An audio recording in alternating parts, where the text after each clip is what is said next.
Le passage que vous mentionnez, Matthieu 16, est extrêmement riche et aborde effectivement les thèmes de la prière et de la foi, bien que de manière un peu plus implicite pour la prière, et très explicitement pour la foi. Voici une exploration de la prière et de la foi à travers Matthieu 16, en soulignant les points clés. Contexte de Matthieu 16. Ce chapitre se situe à un moment crucial du ministère de Jésus. Il vient de nourrir miraculeusement 4000 personnes et se dirige vers Césarée de Philippe, où il va poser une question fondamentale à ses disciples. La foi mise à l'épreuve est révélée. Le signe des cieux, Matthieu 16, 1-4.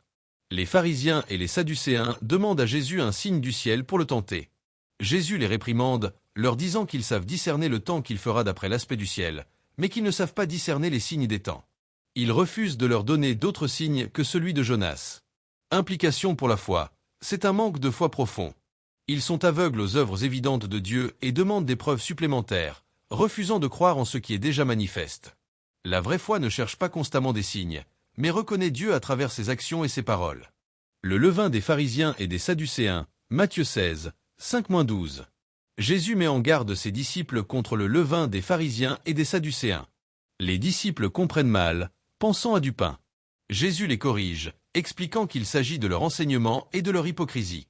Implication pour la foi. Ici, Jésus reproche aux disciples leur manque de compréhension spirituelle et leur petite foi, émoticône n'en croyant pas ses yeux. Il s'étonne qu'après avoir été témoin des miracles des pains, ils ne comprennent pas le sens figuré de ces paroles. La foi implique une compréhension spirituelle et une confiance en la sagesse de Jésus, même quand ses paroles sont énigmatiques au premier abord. La confession de Pierre, Matthieu 16, 13-20. C'est le cœur du chapitre concernant la foi. Jésus pose la question cruciale à ses disciples. Qui dit-on que je suis, moi, le Fils de l'homme? Après diverses réponses, il demande, et vous, qui dites-vous que je suis? La foi de Pierre. Simon-Pierre répond, tu es le Christ, le Fils du Dieu vivant. La révélation divine. Jésus déclare alors, tu es heureux, Simon, fils de Jonas, car ce ne sont pas la chair et le sang qui t'ont révélé cela, mais mon Père qui est dans les cieux. Implication pour la foi. C'est l'expression d'une foi profonde et divinement inspirée. La foi authentique n'est pas simplement une conviction intellectuelle ou basée sur des preuves humaines, mais une révélation du Père céleste. C'est sur cette foi, cette pierre, que Jésus bâtira son Église. La foi est le fondement de la relation avec Dieu et la reconnaissance de Jésus comme le Messie et le Fils de Dieu. L'annonce de la passion et la réprimande de Pierre, Matthieu 16, 21-28. Jésus commence à annoncer qu'il doit souffrir, être mis à mort et ressusciter le troisième jour. Pierre, avec de bonnes intentions mais une mauvaise compréhension, le prend à part et le réprimande, disant « À Dieu ne plaise, Seigneur. Cela ne t'arrivera pas. » Jésus le réprimande sévèrement « Arrière de moi, Satan.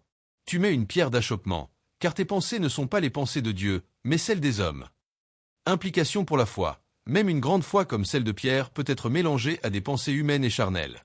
La vraie foi accepte le plan de Dieu dans son intégralité, même si cela implique la souffrance et le sacrifice. Elle ne cherche pas à dicter à Dieu ses propres voies, mais à s'aligner sur la volonté divine. C'est un appel à une foi qui persévère même face à l'incompréhension et à la douleur. La prière dans Matthieu 16. Bien que la prière ne soit pas explicitement décrite comme une scène dans Matthieu 16, elle est sous-jacente et essentielle aux thèmes abordés. La révélation de Pierre, Matthieu 16h17. La déclaration de Jésus que la révélation de la divinité de Jésus à Pierre vient du Père céleste suggère une communication divine. Comment le Père révèle-t-il cela si ce n'est par une forme de communion spirituelle qui peut être nourrie par la prière et l'écoute attentive de Dieu? C'est par la grâce divine, souvent reçue dans la prière ou une disposition de cœur ouverte à Dieu, que la foi est éclairée. La compréhension spirituelle, Matthieu 16, 11-12. L'incapacité des disciples à comprendre le levain montre un besoin de sagesse spirituelle. La sagesse et le discernement sont des dons de Dieu souvent accordés en réponse à la prière. Une vie de prière régulière aide à affiner la perception spirituelle et à comprendre les enseignements de Jésus. Accepter la volonté de Dieu, Matthieu 16, 21-23. L'épisode de la réprimande de Pierre souligne l'importance d'accepter la volonté divine, même quand elle est difficile.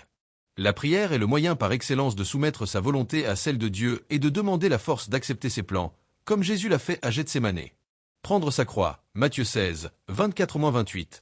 L'appel de Jésus à prendre sa croix et à le suivre est une invitation à une vie de sacrifice et de renoncement.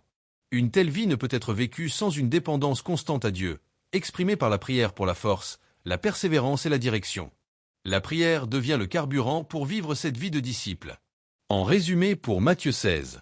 La foi est le thème dominant, montrant qu'elle doit être Fondée sur la révélation divine, la confession de Pierre.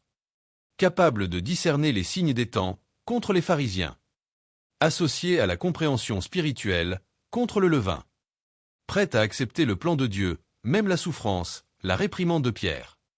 Un engagement total envers le discipulat, prendre sa croix. La prière, bien que moins explicitement nommée, est le canal par lequel la foi est nourrie, la révélation est reçue, la sagesse est donnée, et la force est accordée pour vivre selon la volonté de Dieu. Elle est le souffle de la foi. Sans une communion continue avec Dieu, la foi risque de s'éteindre ou d'être déformée par des pensées humaines. Matthieu 16 nous enseigne que la foi n'est pas une simple adhésion intellectuelle, mais une reconnaissance profonde et une confiance en la personne et le plan de Jésus, une foi qui est forgée et soutenue par une relation intime avec Dieu, souvent vécue dans la prière. La prière et la foi dans Matthieu 16, une vie de discipulat éclairé. Après avoir exploré la profondeur de la foi et l'importance implicite de la prière dans Matthieu 16, la suite logique de cette compréhension n'est pas un autre verset, mais la manière dont ces vérités façonnent la vie du disciple. Ce chapitre n'est pas seulement un récit historique, c'est un miroir dans lequel chaque croyant peut se voir et évaluer sa propre relation avec le Christ. 1. La foi révélée, non fabriquée, le don de Dieu. La confession de Pierre, « Tu es le Christ, le Fils du Dieu vivant », n'était pas le fruit d'une spéculation humaine, mais une révélation divine.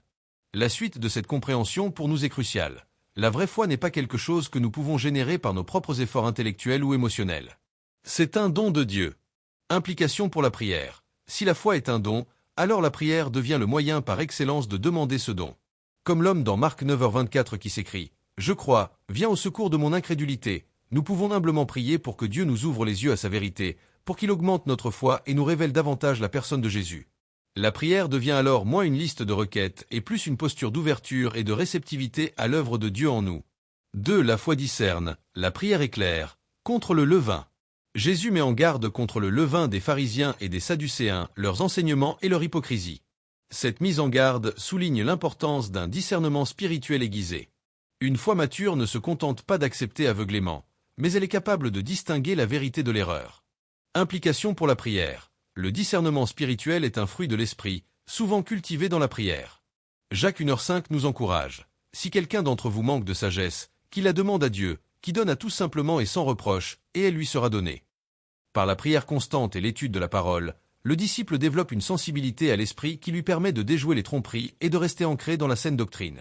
La prière devient une boussole intérieure qui nous guide loin des levains subtils du monde. 3. La foi accepte la croix, la prière soutient le chemin. Suivre Jésus vraiment. La réprimande de Pierre et l'appel de Jésus à prendre sa croix sont peut-être les aspects les plus exigeants de Matthieu 16. La foi véritable n'est pas une foi de prospérité qui évite la souffrance, mais une foi qui embrasse le chemin du Christ, même s'il passe par le sacrifice. Implication pour la prière. Comment un disciple peut-il embrasser une telle vie? Par la prière. C'est dans la prière que Jésus lui-même a trouvé la force d'accepter la volonté du Père à Gethsémanée, non pas ma volonté, mais la tienne. La prière devient le lieu où nous déposons nos résistances, où nous demandons la force de porter nos fardeaux, et où nous alignons nos désirs sur ceux de Dieu. Elle est l'ancrage qui nous empêche de dériver lorsque le chemin devient difficile. Elle nous permet de dire « Seigneur, non ma volonté, mais la tienne soit faite ». La prière est l'acte par lequel nous disons oui à notre propre croix. 4. La foi agit, la prière libère la puissance, les portes du séjour des morts. Lorsque Jésus déclare que les portes du séjour des morts ne prévaudront point contre elles l'Église, il fait allusion à une autorité et une puissance donnée à l'Église.